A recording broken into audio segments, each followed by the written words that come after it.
अहम खबर की ओर बढ़ते हैं। जून तिमाही नतीजों के बाद इटर्नल के टॉप मैनेजमेंट ने दमदार कमेंट्री की, जिसके दम पर ब्रोकरेजेस ने भी इटर्नल का लक्ष्य बढ़ा दिया है और रफ्तार जो है वो भी काफी जबरदस्त है। ब्रोकरेजेस हाउसेस को क्यों पसंद आ रहा है इटर्नल, स्नेही इसके बारे में पूरा ब्यौरा दे रहे हैं। जी स्नेही। जी बिल्कुल, बहुत कुछ हो रहा है इटर्नल के नंबर्स में। पहले तो उन्होंने सबसे पहले क्लैरिफाई किया कि अब आगे जाके वो एनओवी मेट्रिक पर नंबर्स रिपोर्ट करेंगे और जीओवी पर नहीं करेंगे। इसका मतलब है नेट ऑर्डर वैल्यू रिपोर्ट होगा और ग्रॉस ऑर्डर वैल्यू रिपोर्ट नहीं होगा। इसके तौर पर उन्होंने एक नई सब्सिडरी भी इनकॉर्पोरेट की है ब्लिंकिट के एक सब सेक्टर में, तो वो भी एक पॉजिटिव न्यूज़ है। पर आइए समझते हैं कि हमने इतना बड़ा मूव क्यों देखा है इटर्नल पर, जबकि कल अर्निंग्स के पहले भी बाद भी स्टॉक ऊपर था और आज तो एक अपर सर्किट छू लिया है स्टॉक ने। तो रेवेन्यू हमारे उम्मीद से काफ़ी अच्छा था, बट पैट, एबिटा और एबिटा मार्जिन पर हमने मिस देखा था। इसके उपरांत इतने अच्छे अंक क्यों आए हैं? क्योंकि ओवरऑल B2C बिजनेस में हमें अच्छा मूव देखने को मिला है। एनओवी पर फूड डिलीवरी के जो यूज़र्स हैं, मंथली यूज़र्स, उसमें भी काफ़ी अपटिक मिला है।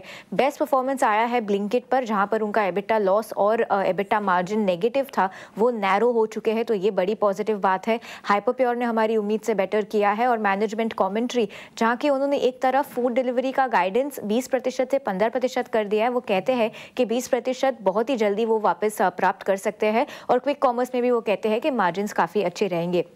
तो ये था पूरा अर्निंग स्कोर कार्ड और मैनेजमेंट की कमेंट्री। अब जानते हैं कि ब्रोकरेजेस का क्या कहना है इसके स्टॉक पर। काफ़ी अच्छा ब्रोकरेज रिव्यू हमें देखने को मिल रहा है, क्योंकि एक ब्रोकरेज मक्वायरी के अलावा बाकी सारे ब्रोकरेजेस ने अपना टारगेट प्राइस हाइक किया है, बट रेटिंग को काफ़ी हद तक बरकरार रखा है। इलारा है, नुवामा है, जेफरीज है, इन सब ने अपना बाय रेटिंग मेंटेन किया है, बट टारगेट प्राइस हाइक किया है। सबसे हाई टारगेट प्राइस हमने CLSA के द्वारा देखा है, क्योंकि 370 रुपीज़ पर शेयर CLSA का टारगेट प्राइस था अर्लियर 375, अब उसने उसको भी बढ़ाकर 385 कर दिया है। तो सबसे हाई टारगेट प्राइस आ रहा है CLSA की तरफ से। सिर्फ मक्वायरी एक बेरिश नोट है, जो कि अपना अंडर परफॉर्म स्टांस कंटिन्यू करते हैं और टारगेट प्राइस है 150।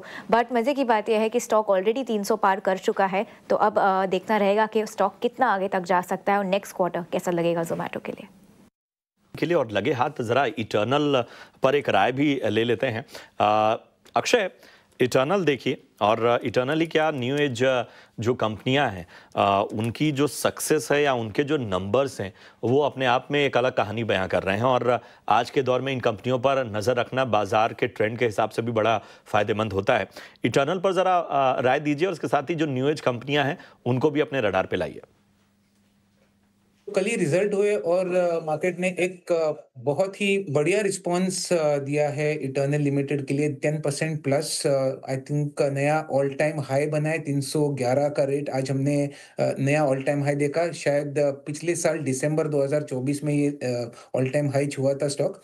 तो यहाँ पे अगर टेक्निकली लॉन्गर टर्म पिक्चर देखा जाए तो बहुत ही बढ़िया टेक्निकल सेटअप है, और यहाँ पे जो जिस तरीके का पैटर्न बन रहा है, तो लॉन्गर टर्म में शायद स्टॉक 390 से 420 ये टारगेट पोटेंशियली बनता हुआ दिख रहा है। बट अगर आप इंट्राडे के लिए यहाँ से टाइम करना चाहो तो मैं कहूँगा, तो शॉर्ट टर्म इंट्राडे ये लेवल्स, थोड़े से जो लेवल्स है ऑल टाइम हाई हम करीबन 1 साल के बाद छू रहे हैं, तो थोड़ी सी जो है मुनाफा वसूली शायद देखने को मिले। टेम्परेरी कूल डाउन हो सकता है 280 तक, पर ये दोबारा लेने के मौके होंगे। तो ओवरऑल एक पॉजिटिव टेक्निकल स्ट्रक्चर इटर्नल का।